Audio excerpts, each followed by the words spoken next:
Hello, and welcome to Seafood Matters Podcast, the voice of the UK seafood industry. I'm your host, Jim Cowie.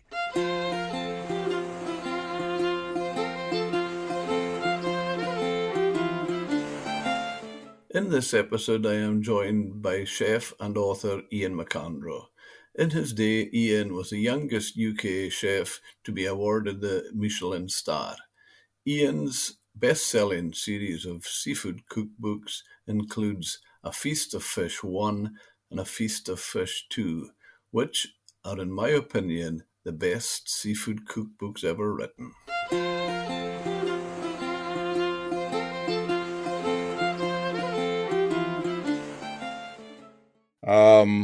Been a chef for, I think it's something like 54 years, something like that.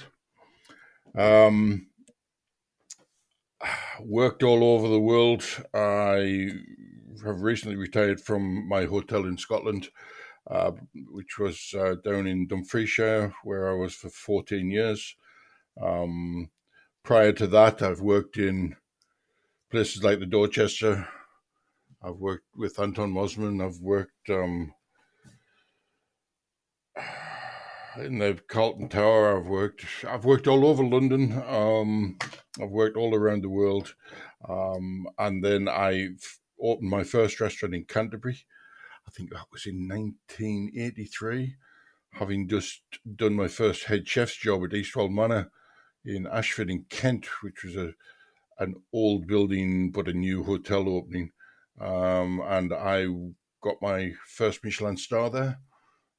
Allegedly the youngest Englishman to have done so at the time. I say allegedly because I can't actually prove that at the moment, and of course been beaten on that subject by many people since then.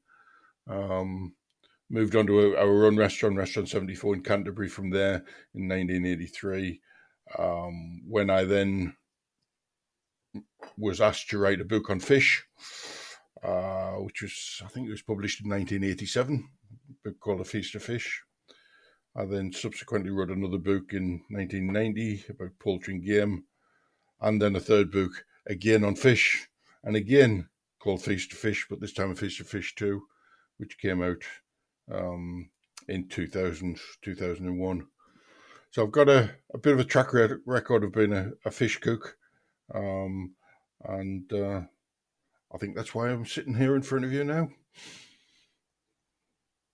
That's amazing. That's an amazing past, an amazing career, Ian. You must feel proud of it. I often think with your dishes and looking at your past and that, I would class you in a most positive way. You're a very classic trained. I would class you as a classic. You're Absolutely. I mean, that's good. That's from my background. Working at places like the Dorchester, having gone to college, formal chef's training in the late 60s, early 70s. That's what food was then, wasn't it? It was classic food, classic dishes, and it wasn't until probably mid-70s that food started to change really and became a bit more expressive and a bit more individual. And that at the time I think was due to a lot of people like Mosman at the Dorchester coming in and showing us new things over here. And it was that influence that I then took forward into my own restaurants, and was able to express myself better than one could with the Sol Veronique or whatever it might have been back then. Who did you say you were with in the Dorchester? Anton Mosman. I've met Anton. I've met him personally, and as well as a wonderful chef. What a great guy! He's a lovely fella. Absolutely, a gentleman of gentlemen. That's for sure. Yeah, it must be fantastic to have worked under him. You couldn't help but learn. I wouldn't have thought. Oh, absolutely, and not only that, but I mean when I went to the Dorchester, there were 150 chefs in the kitchen. That was a big brigade. There weren't many brigades of that sort of size anywhere in the world. Never mind in this country. However, when I left, there was only 40. That was, that was. I suppose that was a change of everything, wasn't it? Where a few years later, Margaret Thatcher was trimming down the mining industry, and now the government's trying to trim down the rail industry. Well, Anton Mosman was heading up trimming down the chef industry, if you like, really. Going from a massive brigade of 150 down to 40 in a space of 2 years. I suppose when you look at the breakdown of chefs, when the Demi and Sue and going, from the bottom going right up, that would have been so important in a brigade of 150. Oh, absolutely. I mean, the kitchens then were very formally set out. So we had all the sections. You had the veg, you had the soup, you had the rôtissier, you had the grill, you had a saucier, you had a garde manger, pâtissier. I ran the larder section. There were 32 of us in the larder. Now, the larder consisted of a fishmonger, well, 2 fishmongers, a butchery, there were 3 butchers, an hors d'oeuvre. I think that was a team of 6, so they did all the starters. We had a guy, Tony Chodorowski. He was our sandwich maker, and that's all he did, sandwiches. So they would do hundreds and hundreds of afternoon teas every day, and that's what he did. He made sandwiches. We had the fruit man, who his job was to open oysters and make fruit baskets for the rooms, and that was a 8 to 9 hour a day job. And so you had all those sections within a kitchen, which just don't exist at all anymore. But and as I say, sorry. No, you carry on. Sorry, Ian. 32 chefs in the larder was just, blimey, that was unheard of. That was bigger than most kitchens. And at the time, I was only, what would I have been then? 24, 23. And I was senior chef to party in the larder at the time. But I mean, the like of the Dorchester it's just an institution. I mean, it'd be an amazing place to work. It was, and I've still got friends from there now, and there was some great chefs went through that place at the time. Incredible people, and many that you would know. I mean, people like Alan Hill, for instance. Yeah. He was my commie, or one of my commies. Oh, is that right? Yeah. That's brilliant. Yeah. So, going on from there, you must have been in your restaurant in Canterbury when you wrote your book. I was, yes. I was. We set up Restaurant 74, which was set up from scratch because it was a kitchen furniture showroom when we took the building on. That was November 83. We took that on. We opened just before the Christmas 1983. And I wrote my book that was published in 1987. Yeah. And it's your background, I mean, fish. It's very much a seafood cookbook. And it's obviously your background, because going from your career, the way you mentioned, going through the Dorchester, going through the different places, Canterbury, there's nothing seaside in any of that. So where did this? Is that your family home roots? Was it? Not really. No, not at all. I mean, I'm from a seaside town, actually, in County Durham, a place called Seaham. So Seaham Harbour, in actual fact. So we're a coastal town, but no, not really. It's a strange thing, but I was. A couple of ladies came down to see me in the restaurant one day and said, "We are from MacDonald Publishing in London. We're down here for lunch, but the real reason we've come down is we want to ask you if you would like to write a book." I said, "Well, blow me. I'd never thought of doing that."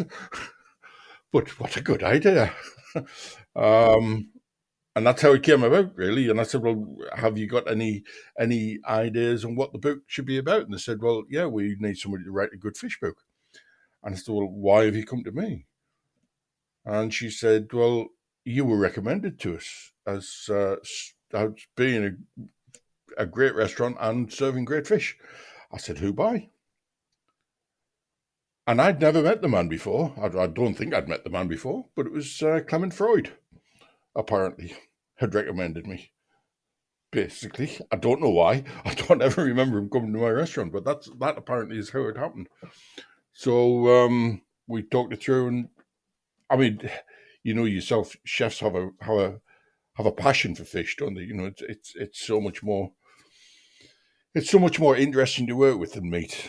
You've got a few, 4 or 5 basic meats, and then after that, you haven't got a lot really. When I'm saying meat here, I'm talking about probably four-legged animals rather than two-legged ones. But when it comes to fish, how diverse can you be? It's just phenomenal, isn't it? The scope that cooking with fish leaves you. So, and when they said, well, look, we need the market needs a good fish book, I couldn't disagree with them because there was very little out there at the time. And in those days, not many people wrote books. Chefs didn't write books anyway. They're very, very few and far between. Not unlike today when everybody seems to write one. Sorry, that wasn't a dig in anyway.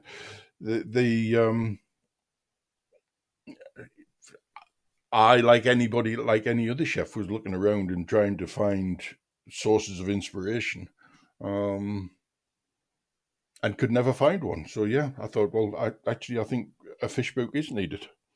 I didn't know that I was the person to need to write it for the market, but there you go. I did think one was needed. Well, obviously, Clement Freud got it right because I have to say, before I go any further, Ian, I'm in my 70s now. My father was a fisherman, so I'm from a fishing family. I've been in the industry pretty much, apart from the odd interval. I could say I've been in the fishing industry well on 50 years, probably 60 if you counted when I was in school and down the harbours on fishing boats and everything. And in the actual I've run. No, I'm not going to start going on about myself, but I've been in all aspects of the fishing industry, and although the last 20 years I've had the restaurant Captain's Galley, I still class myself in the fishing industry because our it's a seafood restaurant and our menu is 100% seafood. We don't have options or unless somebody particularly requests something. It's a seafood restaurant. So I still class it in the fishing industry. And honestly, I have never come across a better book on fish in all that time. And I think and the funny thing, not funny, the clever thing about it, even taking it to the species landed today, your book hasn't dated. The dishes, you can change the species, and I bought it at the time when it was out. So that was before I even opened the restaurant. So I just can't speak. I still think it's the best fish, seafood, whichever way you look, cookbook ever written. That's very kind, Jim. Very kind. And you know, when the early days of the Captain's Galley, my nephew Lindsay, who we often have a joke about it, when we when we opened the restaurant opened in 2002, so the book was in the go a wee bit by then.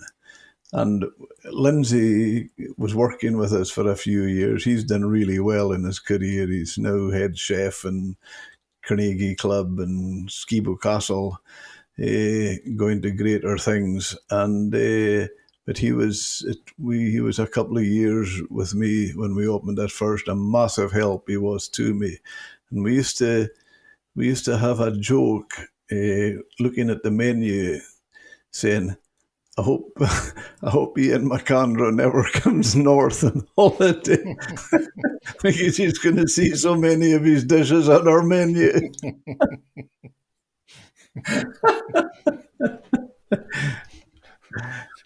It's a good job you don't have to pay royalties in that case, right? Yeah, I don't know what the case. Mind you, I remember once being told by a well-known chef, Nick Nairn. He says, "Change." He was in a restaurant, and he said, "Change three components." And take a recipe, change three components, and it's your own.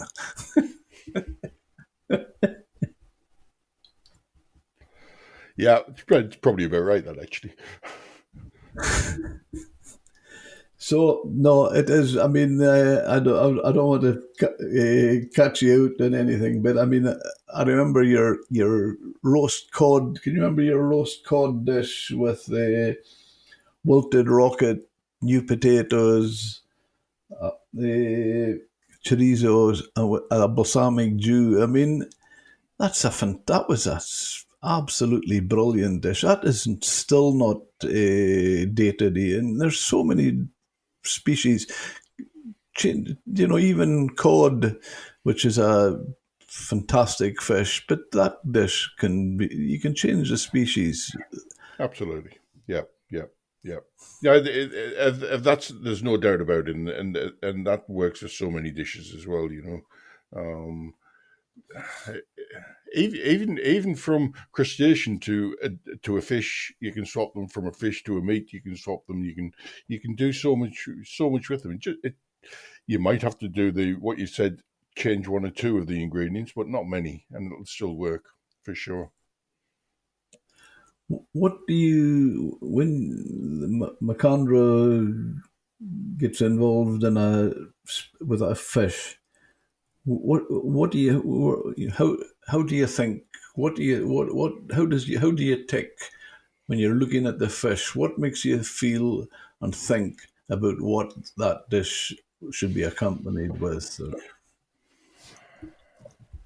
I suppose there's so many things go into that time of year, what the weather's doing, um, what the actual fish is, what I've got in my fridge, how I feel. There are so many factors go into that one. Um, and that's such a difficult question to answer as well.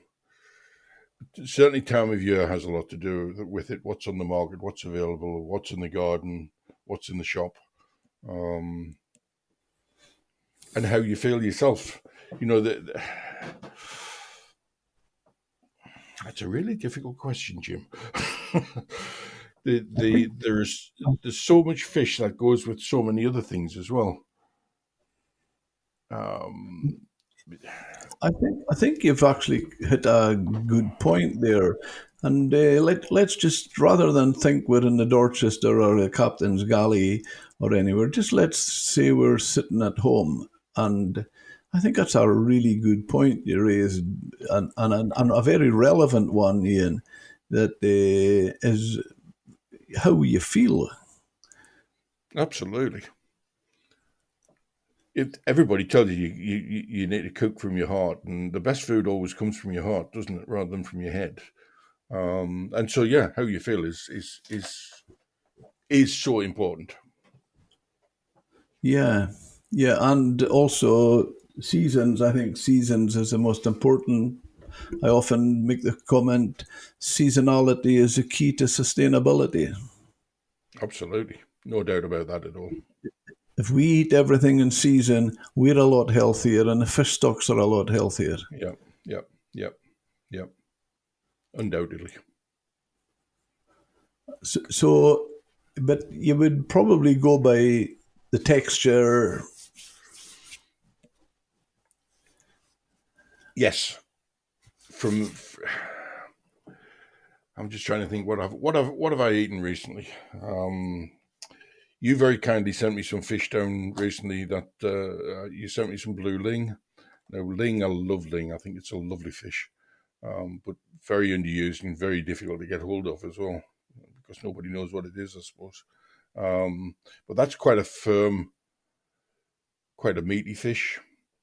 Goes depending on the time of year we're at. The other day I wrapped it in smoked pancetta, roasted that. I served it. What did I serve it with? Didn't I do that on a risotto, a bacon and fresh pea risotto with fresh herbs in? Again, the time of the year, the peas were just. I'd just gotten a batch of fresh peas with some and fresh basil, because I had a pot of that on the windowsill, which was great. That worked really, really well. Last night I just had some smoked haddock with a bit of pasta and some chives and some courgettes. Again, they're all in season, but just worked so well. You know, it's what's a lot of it is what's at hand, and a lot of it is, as you say, the type of fish, the texture it is, and what you can actually achieve with it. So a bit of flaky smoked haddock through a pasta is fabulous, but a nice solid piece of ling wrapped in bacon was just as good. I used to just before we stopped at restaurant 74, one of my favorite dishes with ling, now we're talking about that, was to serve it with a braised beef, and it was a rich beef ragu, really rich beef ragu. But I used to roast a piece of ling and sit that on top of the beef, and a potato cake over it, a very thin, crisp, like potato rusty type thing across the top of it, and it just went so well. That the meatiness of that ling was complemented by the beef just so well. And that's something that possibly a lot of people don't do, and possibly you wouldn't do at your own place, is serve a combination of meat and fish like that, you know. That's one of the things I was going to come to, because it seems to be something you master the art of, and which I think is no. Although I'm talking about being seafood, I think it's brilliant, because I often make the point with people that there's you can do. I've seen me regularly, Ian, doing trios of different species of fish on the Yep, same dish. yep. But you've taken it a degree further again, actually pairing fish and meat. I think that's fantastic.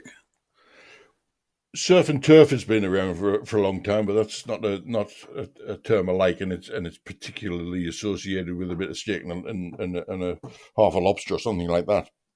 But it can be so much more expansive than that. There are so many. Monkfish is another one, another nice firm fish. The grenadier that you send down for me as well is a good, fairly robust, meaty fish as well, isn't it? That anything that's got that sort of firm texture to it, it's got a good. I was going to say strong flavour, but strong. If you say strong and fish together, then it tends to put people off, doesn't it? It's probably the wrong word I'm using there.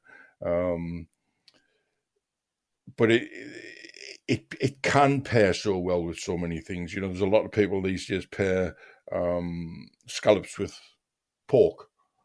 When I say pork, I mean pork cheek or braised pork belly or something like that, where I've paired fish with bacon and in so many other ways. But scallops and lamb is another dish that I used to do, where I'd saute a cannon of lamb and then make a scallop mousse, which I would serve with it from the roes, and then I would use the white meat of the scallop and just very, very lightly pan fry those and serve that with the lamb, and that's just a fabulous dish. I used to make a chicken and lobster or a chicken and crab sausage, which again, possibly not something one would think about, but it works so well as a starter. Yeah. I quite often make a pork and prawn spring roll. So I suppose Yeah. I'm nipping into it as well. There you go, you see. See, with your going back to your classic training, and and practicing as a chef, how important would you say making good stocks as to the? In every aspect of cooking, you've got to have those good bases, a good base to build from. And to make any sort of sauce at all, you've got to have a good base to build from. And that stock is just so important. It's amazing, though, how few chefs these days actually make fish stock. Now, it may be that because times have changed so much, the chefs aren't buying the whole fish in and therefore aren't getting the bones with which to make the stock. However, that shouldn't work that way for the better places, but I'm sure it works that way for a lot of places. And fish bones can be quite difficult to get hold of. But and as a result, people end up using chicken stock. But that's in a lot of ways that's a travesty.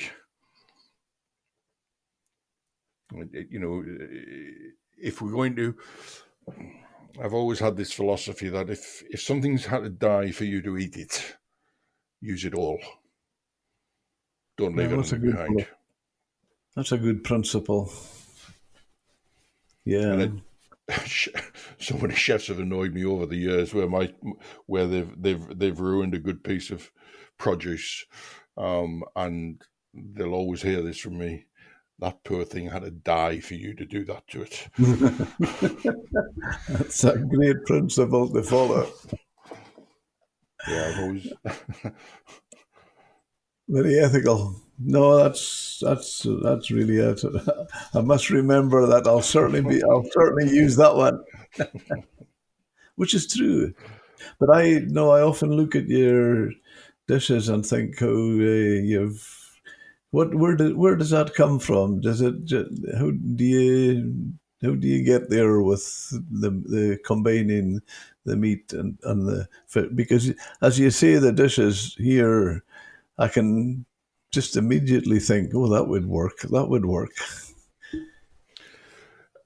I often I don't. There's two ways I've pretty much gotten most of my ideas from. Is I would always go to the market on a regular basis, both uh, both for the likes of fish, but also for the likes of fruit and veg.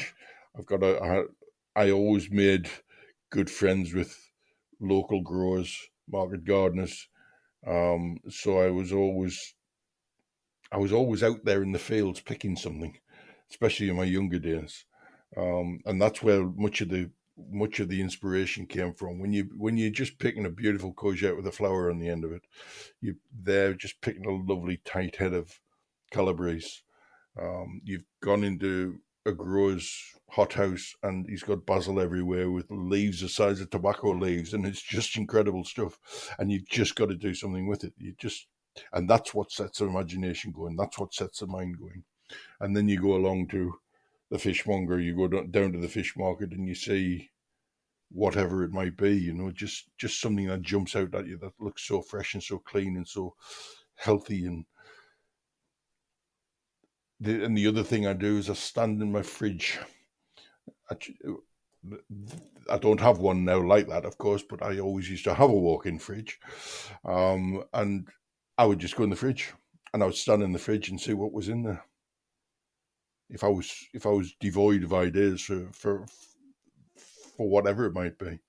And it's amazing how just looking at the produce that's in there and thinking about it for just a few minutes, how something comes along. And even now, I just stand in my fridge door, as I can't walk into it anymore. It's not that big, and just look in. What am I going to do tonight? And that's where that's always the way I've thought about it, and I've never planned very far in ahead of what I'm going to do or what I'm going to do with something. Yeah, but I think you have to be honest and say the ordinary man in the street doesn't just look in his fridge or the market and come up with a stunning, brilliant dish. That's after going through what you've gone through, that you have the knowledge and experience behind that decision. Oh, absolutely. That's what I am. I'm a chef at the end of the day, and I've been doing this for a long, long time.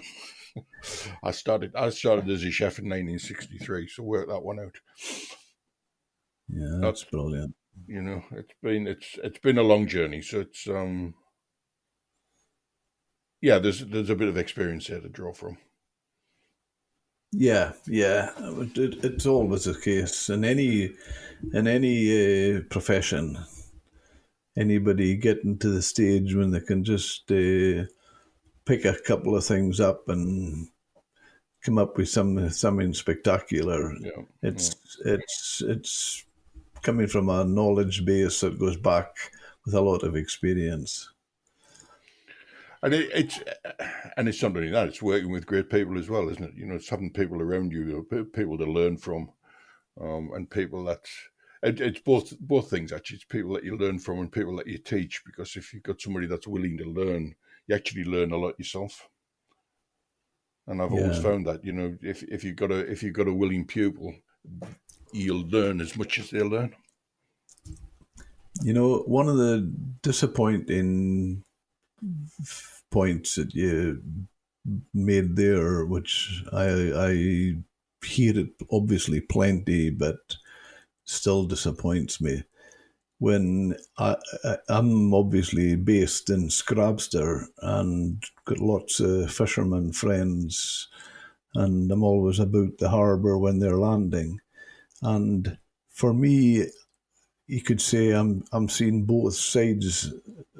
And for me to see how many blue ling, the species you mentioned, ling, white ling, blue ling, are being landed, and then hear you, Ian, saying how it's so difficult and you can't get a hold of it. I think that there's a mismatch somewhere. We need to, or I don't know whether it is our agencies that need to talk it up or get it, or the industry itself that needs to get marketing their product better. But that is disappointing when, especially these days when things are quite difficult, very difficult for fishermen, and they're certainly looking for a local market, whereas that species that we briefly mentioned there, blue ling, grenadier, and things like that, that is all going to the continent. Now, not because they want to put them to the continent, there's no local market, and yet there's people would like to buy them and can't. Are they going? Are they going to the continent, or are they going into manufacturing? I mean, when I say are they going to the continent, are they going to the continent for the housewife, for the restaurant to go on the plate, or are Yeah. they going into manufacturing where they're making fish cakes or fish fingers or whatever it might be from that? No, not at all. No, no, they're No, sold as what they are. right, Yeah, right. yeah, It's yeah. odd, isn't it? We're an island country, and I don't know what our fish consumption is in this country, but it can't be very high outside of the fish shops. It cannot be more than I wouldn't have thought it was more than 30% of the population are eating fish at any one time, even if it's that high, and I'm only guessing there. And I've never understood that. It is really bizarre. I remember years and years ago when we were in Kent, because my first restaurant was in Canterbury, and my first head chef job was in Ashford. So I used to use a local market down at Folkestone. And then I used to go down to Rye a fair bit. Now, Rye was, well, it was a good journey. It was over a 2 hour round trip journey. But they did scallops down there. They fish scallops, good scalloping grounds down there. And Folkestone, I don't ever remember seeing very many in Folkestone. But I remember going down the first time I went down to Rye. I walked along the quayside, and there must have been 60 bags of scallops. When I say bags, I mean uh, there must have been 10 dozen or so in a bag, I would guess. So they were big bags. Um, just lined up on the quayside. And I went up to one of the guys and I said, I'd like to buy one of those. He said, you can't, they're all sold. I said, well, come on. No, so on. I said, well, who's bought them? France. They're all going to France. And not one of them stayed in this country. Not one. And he just wouldn't sell them to me. He wouldn't sell me one. And it took, I don't know, half a dozen times or so me going down there and becoming a bit more of a regular face down there before I was able to buy anything like that off them. But it was all going to France. So it is sinful that this happens. And when I was a boy, as I say, I grew up in a seaside town, and it's a small harbour port. Coal was shipped out of there, but there were a few fishing boats went out of there, and we used to be able to buy fish off the railings, as we called them, and all that was a handrail up the steps from the docks up to the top of the cliffs. And the fishermen used to hang their fish over the railings on bits of string, and you would buy from the railings. It was bizarre. No fridges or ice or anything like that. That didn't exist in those days. And I remember, you'd buy crabs off them.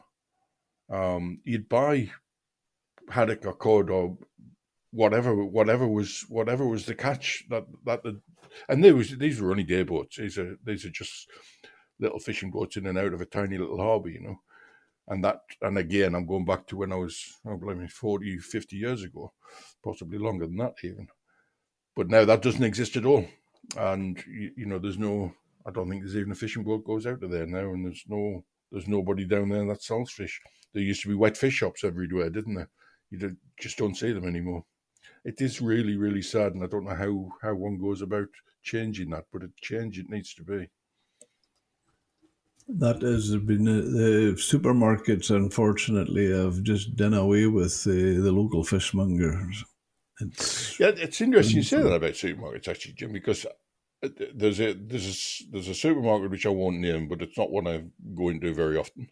And they set up their fish counters, and their advertising was that they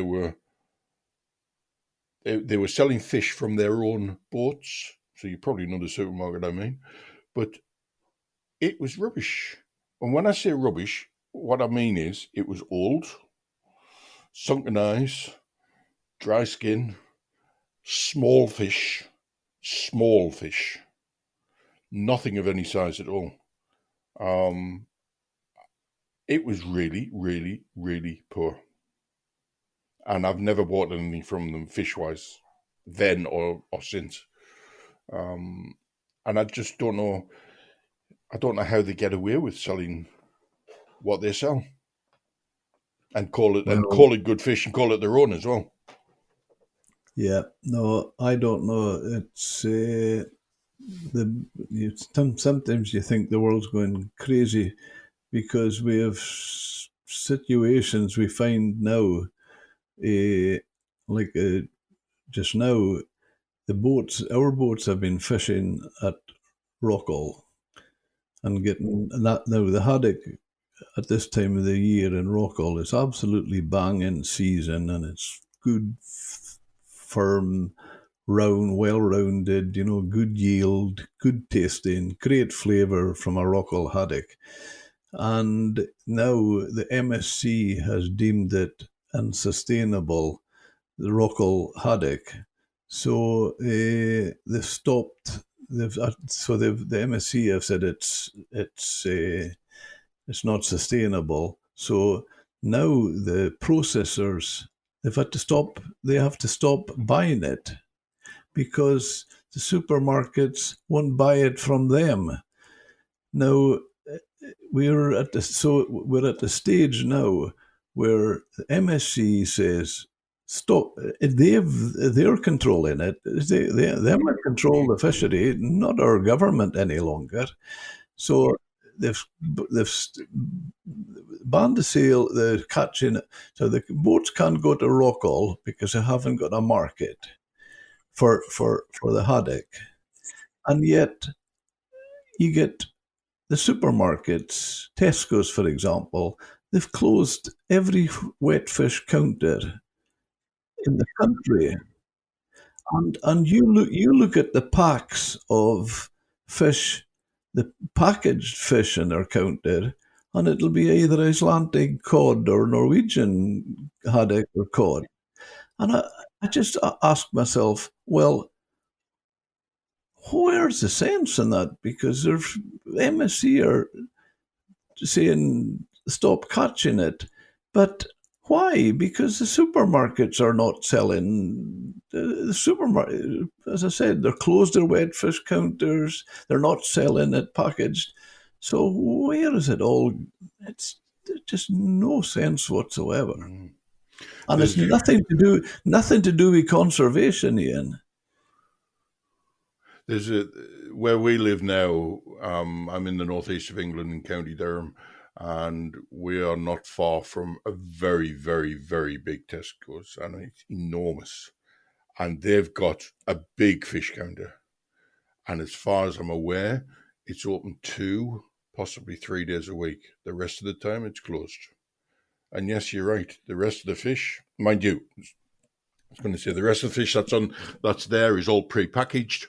It's all um, out of this country. It's predominantly Norwegian, as you say. But even when their fish counter is open, the quality they're putting on is not good enough. It's old fish. It's not freshly caught fish. They are doing something drastically wrong. I buy my fish at the quayside at North Shields, and the array of fresh fish is phenomenal. It is absolutely beautiful, and the people are queuing out of the door. And there's a lot of fish goes through there, lots and lots and lots. And it's fabulous stuff. It's as fresh as the day it was caught. And it is really, why, if that can be done there, can't it be done elsewhere? What's your theories on when you have it? Would you keep it a while, or is it? Are you of the mind the fresher you eat it, the better? I think I prefer to eat it straight away. I can't because it's a long way from where we live. So we can only go periodically. So what I do is I'll buy, there's only 2 of us, I buy 80, 90 pounds worth of fish. And I bring it home, I portion it, I vacuum it, I freeze it. And then I pull it out, the portions I need as and when I need them. So I've always got a freezer full of fish, sorry, until it's getting to the time now I need to get back up to North Shields and buy some fresh fish again. My rule of thumb on that one, Ian, is I have absolutely no problem freezing fresh fish that I know the history of. I would Absolutely never, right. where I would never buy frozen fish. Absolutely right. Absolutely right. If I know how fresh that fish is, absolutely great to put it in the freezer. Do it the day you bought it. Doesn't have a problem. No issues with it whatsoever. Go to a supermarket and buy a piece of fish and then freeze it. No, thank you. Buy a piece of frozen fish from anybody. No, thank you. It was quite a. I've seen. I'll tell you 2 stories here. I'll tell you a story about Rye when I went down to see as I said, about buying scallops down there, and I got to know one of the scallop fishermen quite well, and he showed me something which really quite amazed me. He took me into the sheds. They were shucking scallops, and they were soaking them. And I forget the time frame now because I'm going back 40 years now, and I can't quite remember. My memory isn't that good, but it was something like 20 hours. If you soak a scallop in water for X amount of time, it soaks all that water in and it will double its size. And then leave it half an hour too long and start spitting the water out again. So they get them to the optimum size and then they blast freeze them. And then they glaze them, not once, but twice or thrice. And so this little queenie scallop, which is started off at about the size of a, 10p piece if you're lucky, suddenly is a 50p piece. And then it's glazed 4 times, so it's now enormous.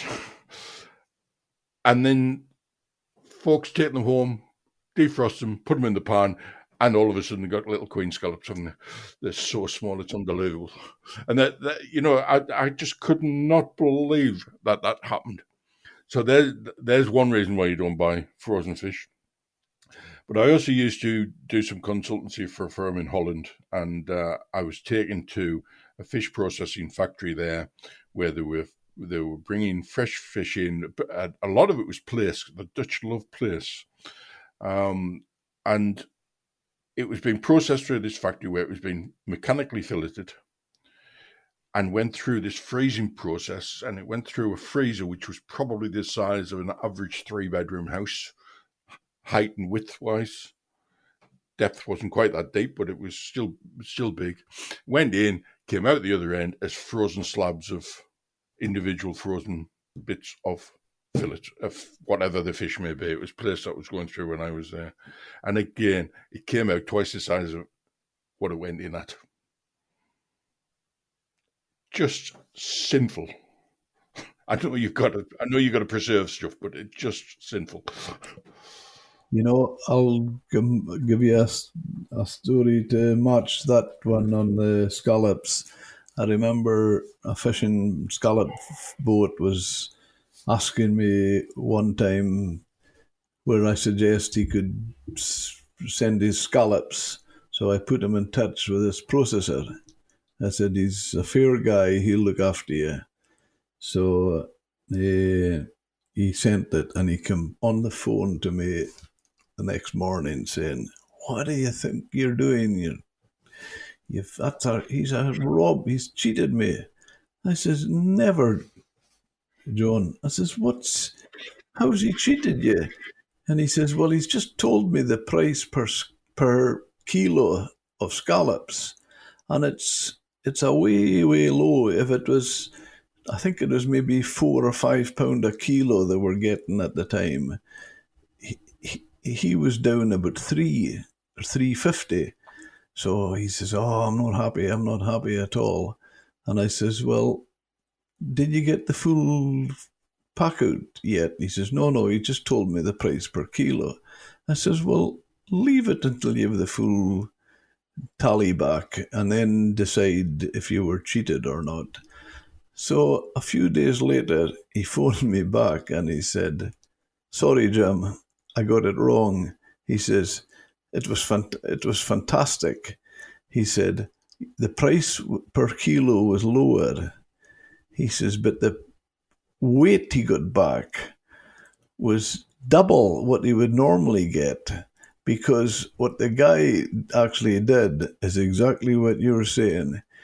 He steeped them overnight in water, then froze them and glazed them, and he actually gave the boat the pack out weight." Oh, well, that was at least that was honest of him. That's right. Oh yeah, I knew he would. I said to the guy, that's what I said at the start. He'll not cheat you. He's an honest guy. Yeah. 17 hours he was steeping them for. Right. And well, and the unfortunate thing, as you will have noticed as well, you thaw them out. Not only are you left with a small scallop again, but not only does the water that they've sucked in, I mean, they're like a sponge. Yep. They just suck water in. But when they're thawed out, it's not just the water that comes out, but all the natural goodness and their natural juices. Yep, comes out with it. Yep. So all the flavour and all the goodness is gone. Yep. It's absolutely sacrilege what they do. A similar thing happens to a squid. If you were to soak a squid, it soaks a lot of water, which just does not help the texture either. Ian, when you go back to your cookery book, another, when you say about stocks, and obviously they're important when it comes to sauces and that, I often thought, what a fantastic match to smoked fish, your whole grain mustard sauce. It's an absolute brilliant match. I suppose that's quite classic, is it? That's a good question because I don't know if it is, to be honest with you. And a lot of people do it now. Just a couple of days ago, I had a smoked haddock fish cake with a poached egg and that mustard sauce over the top of it. And I thought, oh, that looks familiar. It's something I've been doing for a lot of years, though. But it goes so, especially the whole grain mustard sauce. It goes so well with smoked fish. And that smoked fish could be any smoked fish as well. I mean, I tend to use it a lot with smoked haddock, but it could be any smoked fish for that matter. You not feel that maybe when you say you don't know how they're, a lot of them doing it now, maybe do you not think that they've done the same as me, they read the book? It's quite possible, I suppose. and then copied it. Yeah. I suppose I don't think like that, though, you see. But I mean, you go back to the 80s, as you said, you produced it. You had a turmeric sole one of the recipes, a turmeric sole, and my goodness, that's a health food now. That's used so much for so many health issues. Turmeric is just a wonder product. It seems to be, doesn't it? I must say, I didn't have the health benefits in mind when I did it. I know, but it just shows that that's why I say it's not dated. The book is not dated. Yeah. And I haven't obviously taken it to the same extent, but I'm sure the game and meat book is as good. Well, I know. Tell me, Jim, which book, which fish book have you got? Is it that one? Yeah. Have you got the other one? Yeah. You have, right? Yeah. Because there's 13 years difference between the two, you know. The second one, A Feast of Fish. That's the first one. Yep, that's the first one. What? That one. That one's the second one. All right. Oh, well, it's the first one. The second one I had first then. Right. Yeah. Well, that came out in 2000 or 2001, one of the two. But where the other one came out in 1987. Okay. Just in time. It was very timely then, just for us opening the restaurant. Just in time for you, yeah. Especially for you. Is it available still? Not they've both been out of print for a long time. The first one went out of print in 2000, so we could put the second one on the shelf. So the first one was in print for about 13 years, but they took it off the shelves when the second one came out. Unfortunately, the second one never did as well as the first one did. Partly because they both got the same name. And the designer, I suppose it must have been, was arty and put two fishtails on to mean Feast of Fish 2. Nobody got that. Oh. If he put a 2 on instead, it would have been a different thing altogether, you know. But everybody thought it was just the same boat with a different cover on it. Sadly isn't the case. Yeah. I'm sorry for putting you in a spot just now, but I'm going to. I'm intrigued to know how the mind works, the McAndrew mind works. I'm down in Shields, and I get a nice bit of cod. What am I going to do with it? Right, nice fresh bit of cod. Now, today, yeah, this time of the year.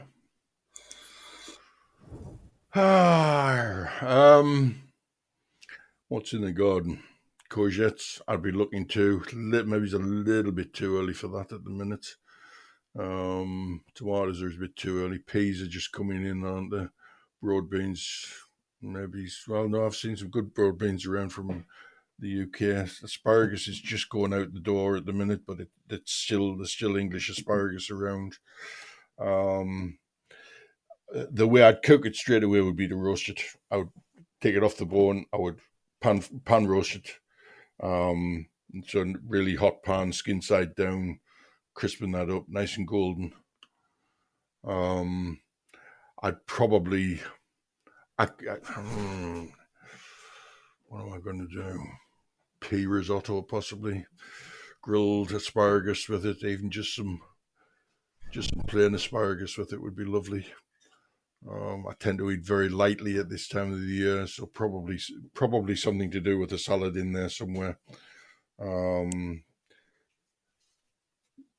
New potatoes are abundant at the moment, so possibly on a bed of new potatoes with asparagus. Lots of fresh herbs. A nice buttery sauce with fresh herbs spooned over the top and around it. What if I could ask you a question?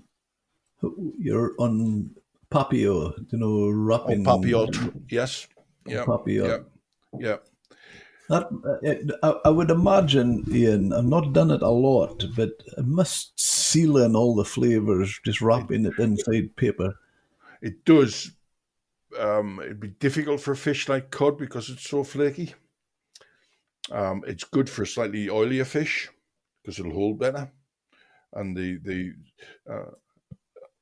but it would work undoubtedly.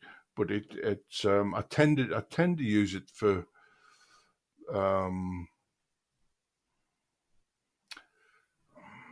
I tend to use it for things like oilier fish rather than for something like cod, but it would still work. It would still work. I like to wrap a fish like cod because of the flakes, and if you wrap it in something, and cook it that way, it'll hold together better.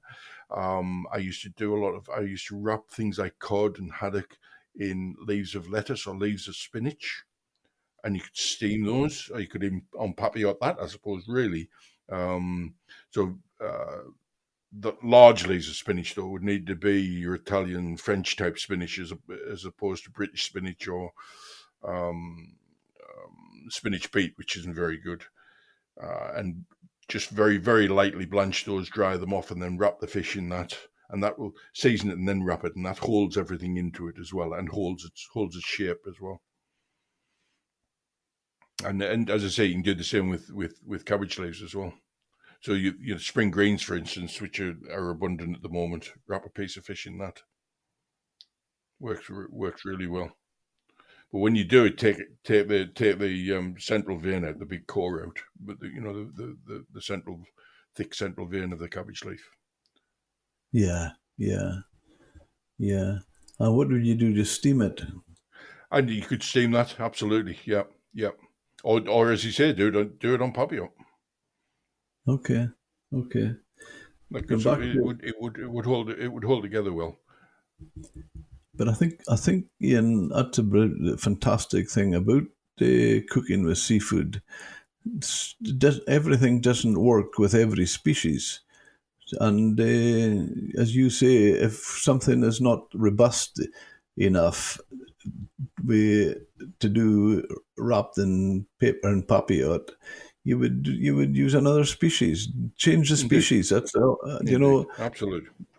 Yep. That's what I think is a fantastic, because going back to your one and your recipe, your roast cod recipe, which is now the second book, that recipe you have with the balsamic dew. I can tell you that is an outstanding dish with saith. Saith Coley is another. Okay. Yep. It's an outstanding dish because it's slightly more robust than cod, and it'll hold together. I quite often do saith blackened, with Cajun spice. Yep. Because you can talking about saith. If you go to page 63, there's a photograph there of a piece of cod which is curry curried and curry oil. Yeah, that curry oil goes so well with any of these fish like this. The ling we were talking about, the saithe you're talking about now, haddock, cod, anything like that. It just goes so well. Try it. And it's you can dust your fish in just lightly dust your fish in curry powder as well, and then pan roast it, and that really lifts the flavour. I use that a lot, and when I'm seasoning my fish, it's a curry salt I make. Right. Yep. Yep. And it gives a lovely colour as well as flavour. Yep. Yep. Yep. Nice golden colour it leaves you with, doesn't it? Yeah, that looks a stunning dish, that one. Yeah. It's a cracking piece of cod as well, mind. Look at how thick it is. Yeah. Yeah, but I mean, there's so many. I mean, John, you mentioned John Dory, Gurnard, you know. Yeah. John Dory has to be one of my most favourite fish. It's quite an expensive one these days, I suppose, but it's I just love John Dory and talking about unusual ingredients and what you pair things with. The recipe in the book for John Dory with vanilla, Yeah, works just so well, and it's not two things you would automatically think go together, but it does. It no, works very well. that's why I'm trying to get into the McAndrew mind, because the other thing I noticed, which is a real brave dish, I can't remember, is it place or that maybe, and you've done it with a lobster bisque. Mm-hmm. That's interesting. I'm trying to which book was that in? There we go. There. Funny enough, I just opened the book and there it is. I love lobster and vegetable bisque. You know, this comes back to what I was saying earlier on. If you're going to kill something to eat it, use everything, and that's where the bisque comes in, isn't it? You know, you've got to. So many people don't use the shells and other bones from these creatures, and it is such a waste not to. The flavour you get out of bisque, the flavour you get out of a few crab shells or a few lobster shells or a few langoustine shells, it's just phenomenal, isn't it? If you whatever you do, don't throw it away. Use it. No, it's so I actually feel that's the same with a fish if it's filleted. Yes, use the bones as well, but also every part of the fish. When I've been in kitchens and seen some chefs make portions, and I'm just shaking my head, close my eyes, and in despair at how much is thrown away because they want every portion to be identical. Exactly the same. Yep. So But they're trimming them in. It's a wild Yep. product. It can't be. Yep. So you're trimming the ends off and making them square or whatever shape it might be, and as you say, they're making the same length, the same shape, what do you do with those bits? 9 times out of 10, they aren't going in the bin, because if they're going to be doing that, then they're not thinking about the bits they're gonna have left over. That's for sure. Yeah, yeah. No, it's really interesting, Ian.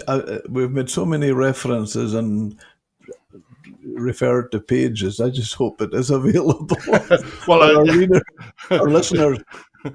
The good thing is you can, if you look on Amazon or eBay, somebody out there is selling them. That's for sure. But there's a website, Cookbook UK. Oh, I need to find that. It may be something I need to pass on to you separately, Jim. But my book is certainly available there in electronic form. Okay. And a lot of other books are too, but certainly mine is available there, as I say, in electronic form. But certainly they can be for sale, because there are people out there that do have stocks of them, or are selling their own books or whatever. You may end up picking up a new one. You may end up picking a second-hand one, but they are out there. Oh, that's interesting. That's interesting. And is it in ebook format? On yes, it is, and on this cookery book website, yes, it is. Yeah. Oh, that's good. That's good. But hopefully you'll still be getting revenue from that. Yes, I do actually. Funny enough, not a lot, but I Good. do get a little bit. Absolutely, Oh, it's you only the one deserve book it. that's. It's only the You one book deserve that's it. in that. Well, thank you, but I would like a bit more.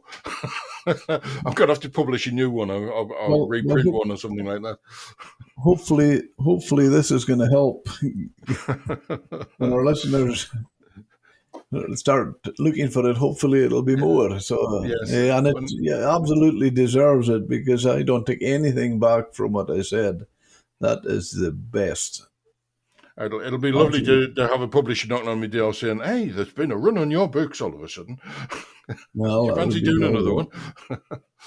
You know, when we talk about the different agencies involved with the fishing industry and supposedly marketing, I would say Ian McAndrew's Feast of Fish has done more for the British fishermen than any of the things that any of that agencies do.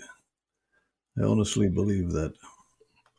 As I say, it's nice of you to say so, Jim, and I really appreciate that. And I think on my books, the first one, the one that you thought was number two, but was actually number one, was written more for the trade than it was for the housewife, I think. But book number two was written more for the housewife than it was for the trade.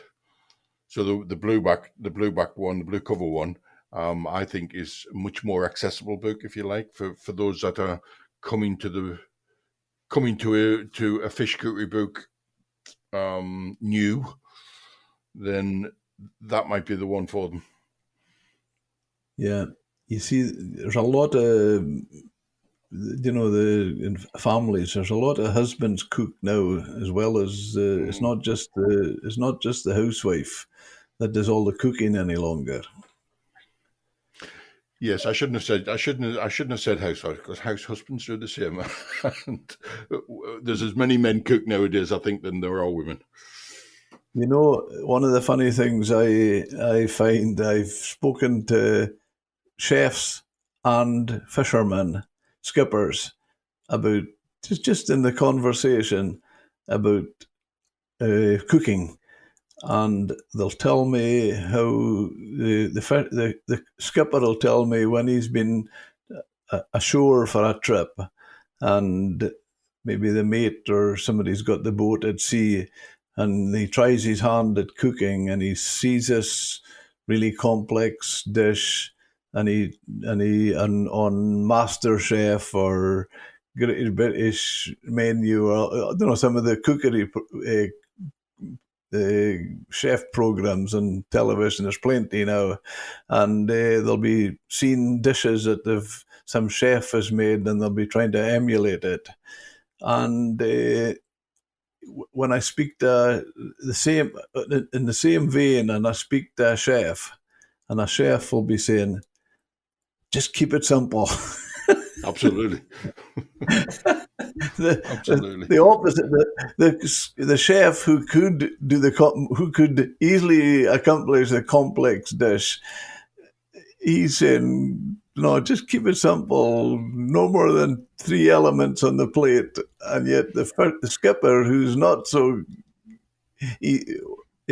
qualified on the cooking, he can't make it complicated Yep, enough. yep, yeah, yeah. No, that's the secret of most food, isn't it? To keep it simple. Let the ingredients shine through, and Aye, that's a skill in itself, anyway. and the food talk, do the Yeah, talking. yeah, absolutely, absolutely. There's no point in trying to Yeah, complicate something. yeah, You're wasting your own time, and you detracting from the product you're trying to show off. You're yeah. trying to enjoy, But, for sure. but as going back to your book, Ian, all this newer species out of the deep water, or some of our bigger boats are now fishing deeper water and catching species that they never caught before and things like that. We've really, that your book there, you can cook You can cook any of the dishes, not any of them, but you could easily find a dish in your book printed in 2000. We're now in 2022. Take a species off the market in 22 and you'll find a dish in Yep. your book. Yep. It would be Yep. fantastic with Yeah. it. So it's not Yeah. dated.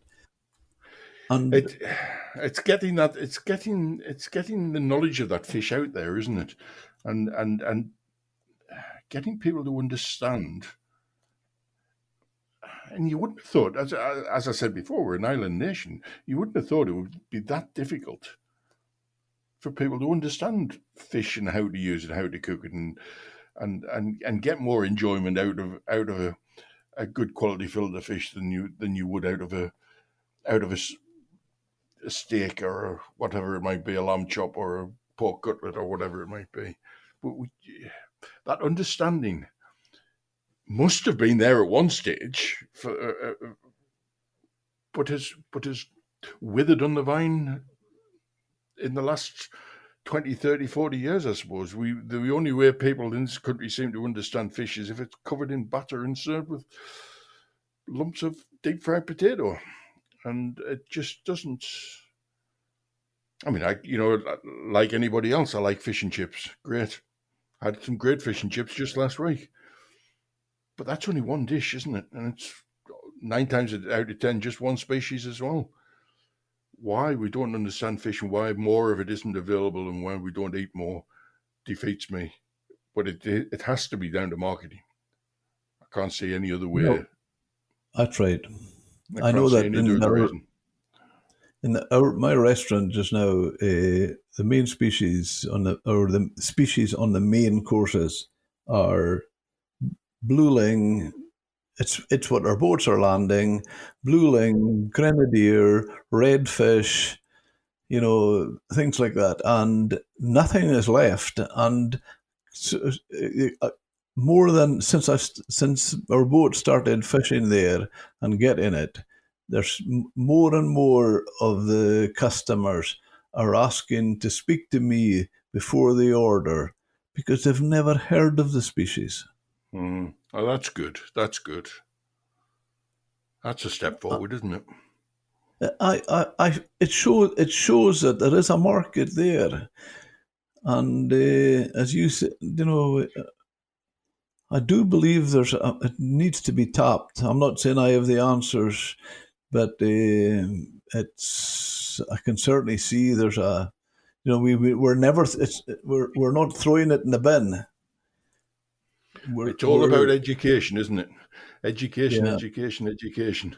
And if people don't know about it, they're not going to use it. yeah, It yeah. has to come There's a down. bit It of a has to come down to that fear knowledge. factor. We'll need to get you. Yeah, We'll need to get the McAndrew touch into the housewife more. it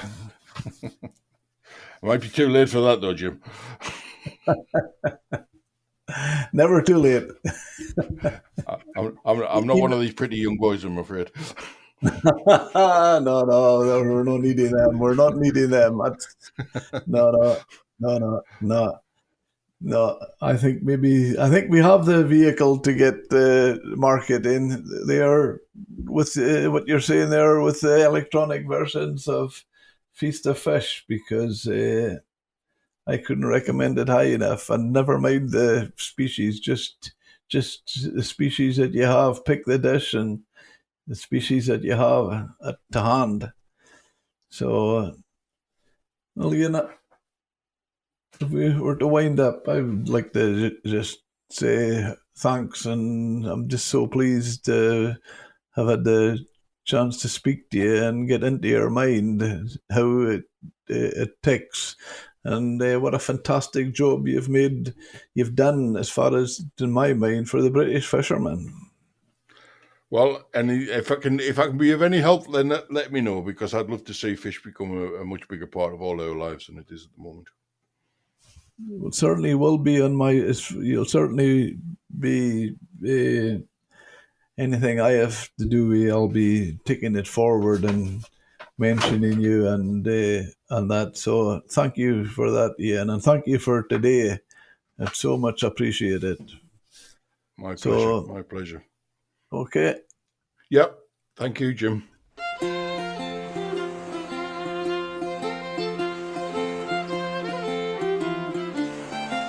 Thank you for listening to Seafood Matters podcast. You can subscribe and leave a review wherever you get your podcasts. You can join me on Instagram and Facebook by searching for @Seafood Matters Podcast. If you have any questions or episode suggestions, please email me at jim@seafoodmatterspodcast.com or get in touch through my website, seafoodmatterspodcast.com.